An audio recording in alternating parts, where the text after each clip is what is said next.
नमस्कार दोस्तों, आपका हमारे YouTube चैनल पर स्वागत है। हर व्यक्ति के जीवन में एक ऐसा कठिन समय भी आता है जब व्यक्ति निराश हो जाता है।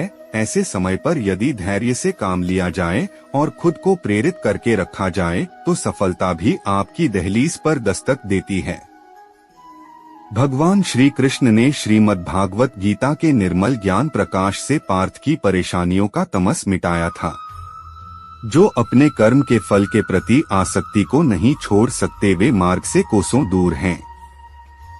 अपनी इच्छा की शक्ति से अपने आप को नया आकार दें, अपने आप को कभी भी स्वेच्छा से नीचा न होने दें। इच्छा ही आत्मा की एकमात्र मित्र है और इच्छा ही आत्मा की एकमात्र शत्रु है। जिन्होंने खुद को जीत लिया है उनके लिए इच्छा एक मित्र है, लेकिन यह उन लोगों का दुश्मन है जिन्होंने अपने भीतर आत्मा को नहीं पाया है। सर्वोच्च वास्तविकता उन लोगों की चेतना में प्रकट होती है जिन्होंने खुद को जीत लिया है। शांत मन में ध्यान की गहराइयों में आत्मा स्वयं को प्रकट करती है। स्वयं के माध्यम से स्वयं को देखकर एक आकांक्षी पूर्णता के आनंद और शांति को जानता है। कोई भी जो अच्छा काम करता है उसका कभी भी बुरा अंत नहीं होगा, न तो यहाँ और न ही आने वाले युग में। गंभीर तपस्या और ज्ञान मार्ग से ध्यान श्रेष्ठ है। मुझ पर अपना मन लगाकर योग के अभ्यास से स्वयं को अनुशासित करो। मैं उन लोगों के लिए हमेशा मौजूद हूँ जिन्होंने मुझे हर प्राणी में महसूस किया है। व्यक्ति जो चाहे बन सकता है यदि वह विश्वास के साथ इच्छित वस्तु पर लगातार चिंतन करे। मन बहुत चंचल है जो इंसान के दिल में उथल पुथल कर देता है। जैसे वे मेरे पास आते हैं वैसे ही मैं उन्हें ग्रहण करता हूँ। सभी पथ पार्थ मानव को मेरी ओर ले आते हैं।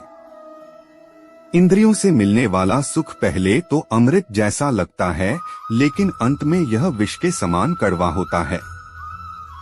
जब ध्यान में महारत हासिल हो जाती है तो मन हवा रहित स्थान में दीपक की लौ की तरह अडिग रहता है। तीनों लोकों में मेरे पाने के लिए कुछ भी नहीं है और न ही कुछ ऐसा है जो मेरे पास नहीं है। मैं अभिनय करना जारी रखता हूँ, लेकिन मैं अपनी किसी जरूरत से प्रेरित नहीं हूँ। कर्म मुझ पर इसलिए नहीं टिकते क्योंकि मैं उनके परिणामों से जुड़ा नहीं हूँ। जो लोग इसे समझते हैं और इसका अभ्यास करते हैं वे स्वतंत्रता में रहते हैं। ज्ञान की भेंट किसी भी भौतिक भेंट से बेहतर है क्योंकि सब कामों का लक्ष्य आत्मिक बुद्धि है। जैसे आग की गर्मी लकड़ी को राख कर देती है, वैसे ही ज्ञान की आग सभी कर्मों को भस्म कर देती है। अपना काम हमेशा दूसरों के कल्याण को ध्यान में रखकर करें। अप्राकृतिक कर्म बहुत तनाव पैदा करता है। हर व्यक्ति का विश्वास उसकी प्रकृति के अनुसार होता है। मैं उन्हें ज्ञान देता हूँ जो सदा मुझसे जुड़े रहते हैं और जो मुझसे प्रेम करते हैं।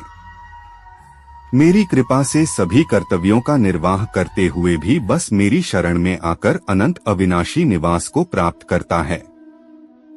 बुद्धिमान व्यक्ति कामुक सुख में आनंद नहीं लेता। जो कार्य में निष्क्रियता और निष्क्रियता में कार्य देखता है वह एक बुद्धिमान व्यक्ति है।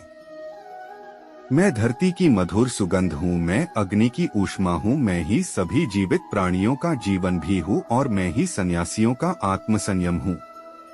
बुद्धिमान व्यक्ति को समाज कल्याण के लिए बिना आसक्ति के काम करना चाहिए।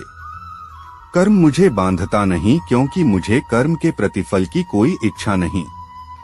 कर्म योग वास्तव में एक परम रहस्य है। कर्म उसे नहीं बांधता जिसने काम का त्याग कर दिया है। अपने अनिवार्य कार्य करो क्योंकि वास्तव में कार्य करना निष्क्रियता से बेहतर है। आत्मज्ञान की तलवार से काटकर अपने हृदय से अज्ञान के संदेह को अलग करके अनुशासित बनो। मनुष्य अपने विश्वास से निर्मित होता है। जैसा वो विश्वास करता है वैसा वो बन जाता है। इस जीवन में मनुष्य न तो कुछ खोता है और न ही कुछ व्यर्थ होता है। मन अशांत है और उसे नियंत्रित करना कठिन है, लेकिन अभ्यास से इसे वश में किया जा सकता है। केवल मन ही किसी का मित्र और शत्रु होता है। जब मानव अपने कार्य में आनंद खोज लेता है तब वह पूर्णता प्राप्त कर लेता है। सदैव संदेह करने वाले व्यक्ति के लिए प्रसन्नता ना इस लोक में है ना ही कहीं और।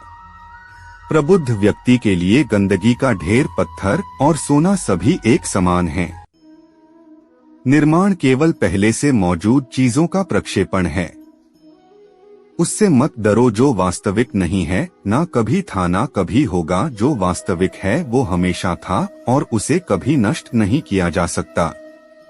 जो मन को नियंत्रित नहीं करते उनके लिए वह शत्रु के समान कार्य करता है।